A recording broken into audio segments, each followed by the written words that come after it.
Morning students, कैसे हैं आप सब। आज हम कक्षा तीसरी की हिंदी पाठ्य पुस्तक में पाठ तीसरा राखी का मूल्य बच्चों दोहराई करने जा रहे हैं हम इस पाठ की। ये पाठ हम पढ़ चुके हैं। आज मैं आपको इस पाठ के अभ्यास के बारे में बताऊंगी और वर्कशीट के बारे में। तो पहले हमें करना है शब्दार्थ।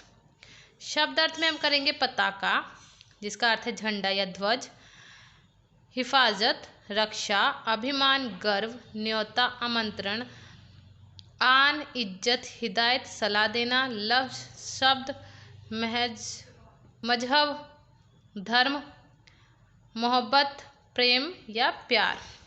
उसके बाद आपके मौखिक क्वेश्चन आंसर है। मैंने आंसर इसके साथ ही लिखे हुए हैं। कर्मवती कौन थी? कर्मवती स्वर्गीय महाराणा सांगा की पत्नी थी। रानी कर्मवती ने वीरों को क्या प्रतिज्ञा करने के लिए कहा?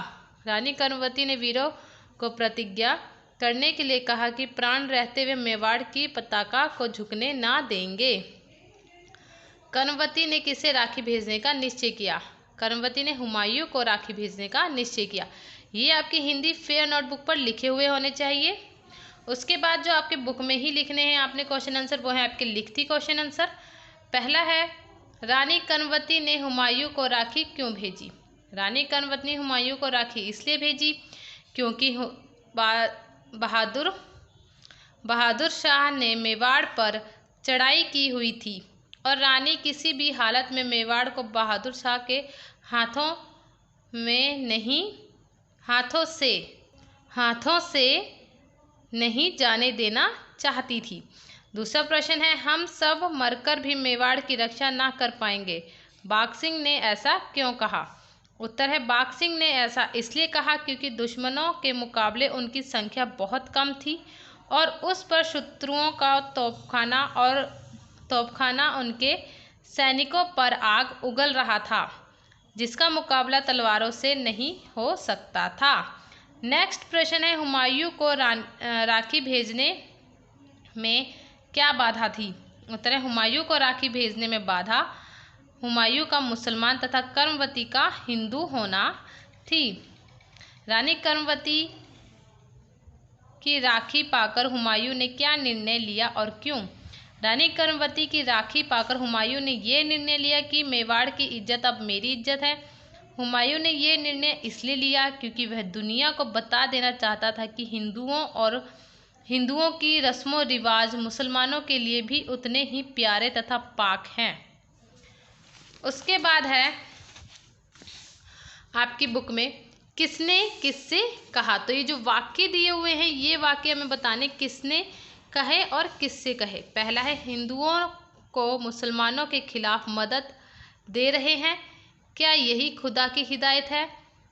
ये किसने कहा था? ये तारखा ने कहा था। किससे? हुमायूं से कहा। ये 1 से लेकर 4 तक है, ये आपके लिखे हुए होने चाहिए। उसके बाद रिक्त स्थान है, ये भी आपके दिए हुए हैं यहाँ पर 6। जिन्हें प्राण देने का शौक हो वह ही ये डैश स्वीकार करे, यानी राखियाँ। बहनों की राखियों के धागे ही तो हमें डैश देते आए हैं, शक्ति। उसके बाद है आपके भाषा मूल्य, भाषा ज्ञान। भाषा ज्ञान में आपने करना, भाषा ज्ञान में ये आपको एक बॉक्स बना हुआ है जिसमें आपने स्त्रीलिंग के शब्द छांट के लिखने और पुल्लिंग के शब्द छांट के लिखने, इस बॉक्स में जितने भी शब्द दिए हुए हैं। उसके बाद वचन बदलो है और उसके बाद आपको दिया हुआ है जो शब्द संज्ञा के स्थान पर प्रयोग किए जाते हैं उन्हें सर्वनाम कहते हैं। सर्वनाम के 6 भेद होते हैं। आपने ये 6 के 6 भेद क्या है याद करने। पुरुषवाचक सर्वनाम, निश्चयवाचक सर्वनाम, अनिश्चयवाचक सर्वनाम, प्रश्नवाचक सर्वनाम, संबंधवाचक सर्वनाम, निजवाचक सर्वनाम। उसके बाद इसी सर्वनाम के लिए आगे आपको सही उत्तर के सामने सही का चिन्ह लगाना है। ये आपने खुद से करना है। ये यहाँ तक है और यहीं पर हमारा जो पाठ है वो ख़त्म होता है। उसके बाद आपने इस पाठ की दोहराई वर्कशीट जो मैं आपको बता रही हूँ नोटबुक पे लिखना है आपने ये वर्कशीट। पहले आपने इसके शब्दार्थ लिखने हैं, उसके बाद मौखिक प्रश्न उत्तर, फिर लिखित प्रश्न उत्तर, फिर उसके बाद रिक्त स्थान और लास्ट में है वचन बदलो। बस आपको इतनी सी ही वर्कशीट दी जा रही है जो आप इसे प्रॉपर अपनी नोटबुक पर सुंदर हैंडराइटिंग में लिख सके और जो चैप्टर है आपका 3 वो अच्छे से याद कर सके। Thank you. Have a nice day.